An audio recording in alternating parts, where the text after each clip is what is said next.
this thing, quite possibly my favorite snowboard I've ever been on. Let me tell you about it. So what I do want to say before I get into this review is this is last year's Mind Expander Twin. I picked this up used. However, the new one is the exact same other than the top sheet. They changed the graphic on the top sheet, but the board itself, exact same.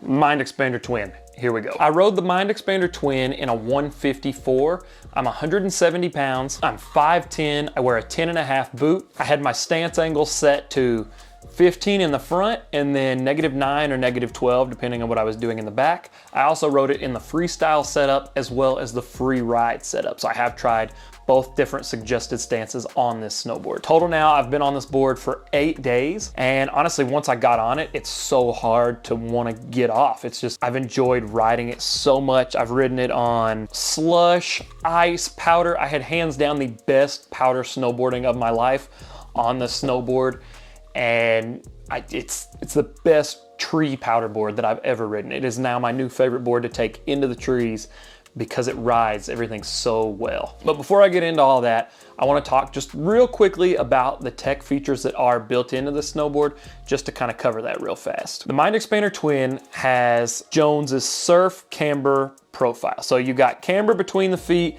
and then it goes into rocker in the tips. It's got a relatively soft and kind of playful flex, but it is stiffer in the middle, and then the tips feel much softer. It's got the 3D contour shape in the tips, so what that means is it's got a little bit of a spoon shape. On hard pack, it makes it give a really just fun, lively, catch-free ride. And then in powder, it helps to displace the snow a little bit better to help with that float, which helps take a whole lot of weight off your back foot. And the great thing about having it where it is the twin, you can ride powder, switch, or regular, and you're gonna get that same board feel. This also has Jones's traction tech along the edges of the board. All that is they've added in some additional contact points, the same as like magnet traction, to help give it some more grip on ice or variable terrain. That way it just gives you a really nice edge hold. And I can attest that exploring more of the mountain and riding this in multiple types of conditions, that traction tech actually does work really, really well. But it's not so grippy that if you take it in the park, it feels like it's gonna hang you up on a rail or anything like that. It has a really good, it's there when you need it, but not noticeable when you don't. This board also does have some flax and basalt stringers ran throughout it, and that's gonna give you a lot more pop, help with some of the dampening when you get to higher speeds and things like that. Basically, it's the same properties of carbon fiber, but in a much more eco-friendly version. So with all of that said, how does a snowboard actually ride? Well, like I said, it's been hard to get off of the snowboard now that I've been on it so much. It has a very loose, surfy feel when you get it in the powder, but it can also be precise when you need it to be. It's like, it does everything you want it to do, and it feels like you're riding almost like a wakeboard or like you're actually surfing. It just has such a unique feel. And I'd always heard once you ride a Surf Series Jones board, it's hard to ride anything else. And I can attest to that. I love the sensation that this board gives, especially when you get it into powder. It just feels almost like a jet ski rising up, and then it just floats so effortlessly. It's got a very lively and energetic feel, no matter what you're taking it through. That surf camber is gonna give you a ton of pop and stability. It's really comfortable to take it off jumps and drops. I was taking this thing off 5-6 foot drops, which at the time, they were the biggest drops I've hit. And no fear, no problem. It stuck the landing, and it was just gave me so much confidence when you're going into some natural features and stuff like that. That surf camber also feels like it gives you a bunch of energy in and out of turns. I'm not the best carver. It's something I've spent more time this season starting to work on.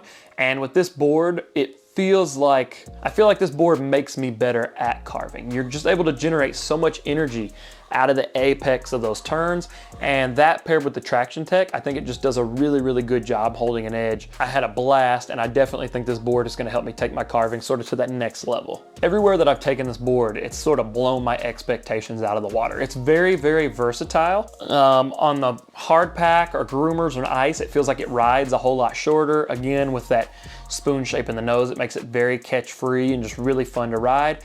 And then once you get it into the powder, it's hands down my favorite powder board that I've ever ridden. It has the fastest and smoothest base on it that I've ever ridden. It just glides so effortlessly, and it gains speed like crazy. Paired with all that traction tech, the edge hold on it. Plus, like I said, in powder, this just completely alleviates all the burn in my back leg. I never had any pain, any burning. I was able to just powder lap all day, literally from open to close. We had 20-inch powder days. I took this one out on the second, and had I known it was gonna ride this well, would have taken it out on both of them because I was just able to lap effortlessly all day long in the powder, and it rode like an absolute dream. I also never really got stuck. I've gotten stuck a couple times with some other powder boards, and with this one, with that big rocker in the nose, I never felt like that happened. If I had to come up with one sort of drawback, and even then, this is me being nitpicky. It's not really an issue. Once you get to higher speeds, you do get quite a bit of chatter in the tips, but I felt like it never really resonated under my feet. I rode for 7 days straight when I was in Utah, and the majority of that time was spent on this board. Even once I got off it, I rode another board and immediately wanted to get right back on this board because it just was so fun. Honestly, it has me reconsidering my whole snowboard setup. I'm like, if this Jones board is that good, how good are the other ones? Overall impressions for this snowboard, the Mind Expander Twin, I bought it just to ride and powder and to have a slushy park board, and it has done all that and more and exceeded my expectations. It's given my favorite snowboard a run for its money. This may be the new #1. It's neck and neck. I've not had a bad day yet on this thing. It's just a blast to ride, super fast, smooth, surfy feel, and just all around a really good time. You can't ride this board and not just have a big like cheese and grin across your face. And that, to me, that's what snowboarding is all about, is having the most fun possible on the mountain. The Mind Expander Twin does that for me. Like I said, also favorite powder board I've ever ridden. I've ridden several, and this one has got to probably take the cake for the new #1. If you are interested in picking up a Mind Expander Twin, just do it. Just bite the bullet and do it. But if you do have any questions about this or how it rides or anything like that, hit me up in the comments below. I'll definitely help you out. I respond to every single comment that I get. I hope you found this video helpful. If you did, please smash that like button, subscribe. I've got tons more content coming out, different gear reviews, resort reviews, all sorts of really great stuff. So I just want to thank you for taking the time to watch me today. I'm Alex from Boards, Bikes, and Hikes. Hope you're getting some amazing snow conditions this season wherever you are. We'll see you out on the slopes soon.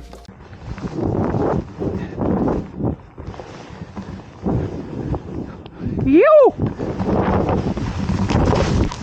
I knew it! I knew! We said one more lap!